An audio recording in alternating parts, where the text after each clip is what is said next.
어제 말씀에서는 하나님의 새로운 백성들에게 가르치는 자의 자세에 대해서 말씀해 주셨습니다. 가르치는 자는 하나님의 원리를 따라야 하는데 하나님의 원리는 역설적이라서 높아지려고 하면 낮아져야 하고 또 으뜸이 되려고 하면 섬겨야 한다라는 것입니다. 그래서 지도자는 섬기는 자가 되어야 하고 그리고 겸손한 자가 되어야 합니다. 이런 모습은 사람의 의지로 되는 것이 아니라 바로 복음의 능력으로 이룰 수 있다라고 우리가 어제 묵상했습니다. 그리고 예수님께서 이렇게 참된 지도자의 모습을 알려주시고 오늘 말씀에서는 유대 지도자들의 외식하는 모습을 아주 구체적으로 증거하시면서 호되게 책망하십니다. 거의 저주를 퍼붓고 계십니다. 오늘 말씀이 그 유명한 화 있을진저 그 말씀이 반복되는 그런 말씀이죠. 예수님께서 이 화 있을진저 이 말씀을 7번 선언하십니다. 이 말씀은 우리가 마태복음 5장에서 하나님의 나라를 설명하신 복을 선포하시는 하나님의 예수님의 말씀이 있었죠. 어쩌어쩌 하는 자는 복이 있나니 하는 말씀과 오늘 말씀은 화 있을진저 라는 말씀입니다. 이 말씀과 대조를 이룹니다. 신명기 말씀을 보면은요, 하나님의 복과 하나님의 저주는 하나님과 맺은 언약에 대해서 인간이 순종하면 받고 불순종하면 또 저주가 됩니다. 저도 한번 해보겠습니다. 언약은 뭡니까, 여러분? 그렇죠. 묶인 거라 그랬죠. 하나님하고 묶인 거. 예, 우리가 어제 하도 그거 많이 해가지고 아마 다 마음속에 다 아마 기억하고 계실 거예요. 맞습니다. 언약은 하나님과 묶인 것입니다. 이것이 구약 율법이 말하는 내용입니다. 신명기 말씀에 하나님의 복을 받는 것은 우리가 하나님과 묶인 언약을 받았기 때문에 그 하나님의 순종하는 삶을 살면 당연히 하나님과 함께하는 복이 따라올 수밖에 없습니다. 예수님께서 강하게 저주하시는 내용을 잘 보면은요, 단순히 도덕적으로 타락한 사람들을 저주하시는 것이 아니라 종교 지도자와 같이 하나님의 법도를 해석하고 그리고 그것을 설명해 주는 사명을 받은 지도자들이 하나님께서 주신 이 막중한 사명을, 그 막중한 책임을 무겁게 받지 않고 그 사명을 저버렸을 때 선포되는 저주의 말씀이었습니다. 먼저 13절을 보면은요, 13절 다 같이 한번 읽겠습니다. 시작.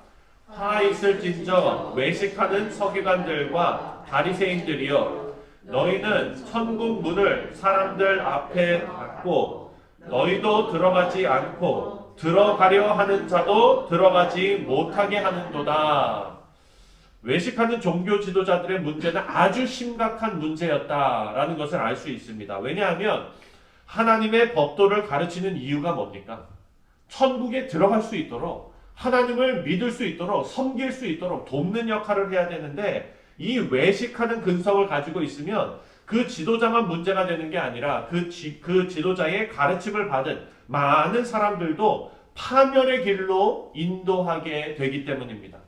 이 지도자들은요, 자신들의 잘못된 사고방식으로 하나님의 말씀을 왜곡시켜서 엉뚱하게 해석해서 그 말씀을 듣는 자로 하여금 율법이 담고 있는 하나님의 마음에서 멀어지게 만들었습니다. 이것은 실제로 율법이 예수님을 증거하고 있는데 이들은 이 율법을 들어서 사람들로 하여금 예수님과 자꾸 멀어지게 만들고 있습니다. 15절 말씀을 보면은요, 15절 시작. 화 있을진저 외식하는 서기관들과 바리새인들이여, 너희는 교인 한 사람을 얻기 위하여 바다와 육지를 두루 다니다가 생기면 너희보다 배나 더 지옥의 자신이 되게 하는도다. 예수님의 이 말씀은 차라리 이런 종교 지도자들이 없었더라면 백성들이 더 많이 진리의 복음을 받아들였을 것이다 라고 탄식하고 계십니다. 우리 사랑하는 성도님들, 단순히 목사뿐만 아니라 우리 모두가 복음을 증거하는 귀한 사명을 주님께 부여받았습니다. 그래서 우리는요, 복음의 회방꾼이 되지 않아야 합니다. 우리가 진리의 걸림돌이 되지 말아야 합니다. 예수님께서 당시 종교 지도자들을 강하게 책망하신 이유는 이들이 하나님의 말씀을 알면서도 행하지 않았기 때문이지요. 혹시 우리 가운데 하나님의 마음을 알면서도 행하지 않는 부분들이 있는지, 그것이 우리의 편의를 위함이고 또 그것이 나의 안위를 위함이라면 그 모든 것 다 내려놓고 하나님께서 책망하신 이 말씀을 우리가 그대로 받아야 될 줄 믿습니다. 그래서 이 말씀을 거울 삼아 우리는 복음의 회방꾼이 아니라 복음의 증거자가 되고 진리의 걸림돌이 아니라 진리의 증거자가 되시는 우리 모든 성도님들 되시기를 주님의 이름으로 축원드립니다.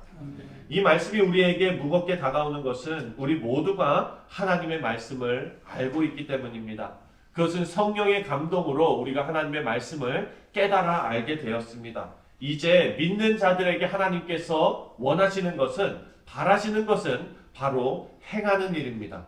16절부터 19절을 보면은요, 제가 읽겠습니다. 화 있을진저 눈먼 인도자여, 너희가 말하되 누구든지 성전으로 맹세하면 아무 일 없거니와 성전에 금으로 맹세하면 지킬지라 하는도다. 어리석은 맹인들이여, 어느 것이 크냐? 그 금이냐? 그 금을 거룩하게 하는 성전이냐? 너희가 또 이르되 누구든지 제단으로 맹세하면 아무 일 없거니와 그 위에 있는 예물로 맹세하면 지킬지라 하는도다. 맹인들이여, 어느 것이 크냐? 그 예물이냐? 그 예물을 거룩하게 하는 제단이냐? 바리새인들과 종교 지도자들은요, 성전에, 그 성전보다도 성전의 금을 더 중요하게 가르치고 있었습니다. 제단보다 제단 위에 올려놓은 예물을 더 중요하게 여기도록 가르쳤습니다. 하나님께 맹세하는 참뜻을 변질시킨 것입니다. 이 일은 너무나 엄청난 일이었습니다. 왜냐하면 성도들이 하나님과 올바른 관계를 맺도록 도와야 하는 사람들인데 그 관계가 깨지도록 인도하고 있기 때문입니다. 그리고 그런 악한 일을 하는 그 중심에는 바로 이 종교 지도자들의 재물에 대한 탐욕, 금에 대한 탐욕, 돈에 대한 탐욕이 있었던 것입니다. 이 말씀은 우리에게 아주 귀한 교훈을 주고 있습니다. 우리도 지금 자본주의 사회에서 살아가면서 물질에 의해서 사탄의 공격을 받고 있기 때문입니다. 돈 싫어하는 사람은 아무도 없습니다. 사탄은 물질의 마음을 빼앗기게 만들어서 교회도 물질 중심으로 보게 만들고, 또 우리가 함께 신앙생활하는 성도들도 물질 중심으로 바라보게 만들어서 결국 하나님의 몸된 교회를 무너뜨리고 공격하고 이런 것을 쉬지 않고 하고 있습니다.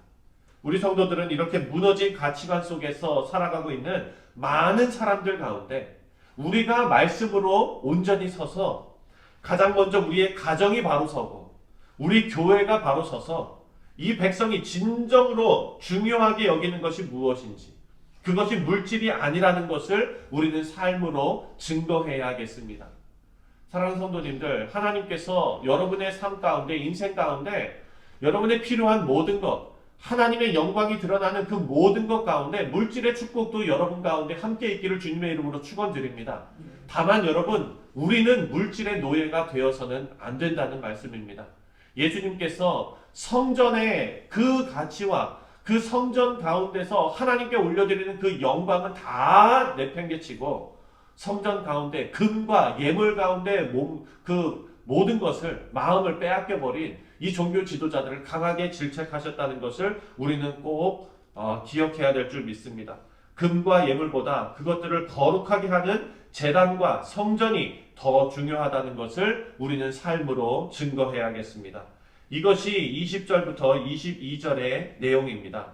제가 읽겠습니다. 그러므로 제단으로 맹세하는 자는 제단과 그 위의 모든 것으로 맹세하며 또 성전으로 맹세하는 자는 그 성전과 그 안에 계신 이로 맹세하며 또 하늘로 맹세하는 자는 하나님의 보좌와 그 위에 앉으신 이로 맹세함이니라. 성전을 성전되게 만드신 하나님, 교회를 교회되게 하신 하나님이 더 소중하다라는 것을 알려주고 있습니다. 하나님께서 성도의 마음에 함께 하실 때 그 인생은 바로 비로소 참된 가치를 얻을 수 있습니다.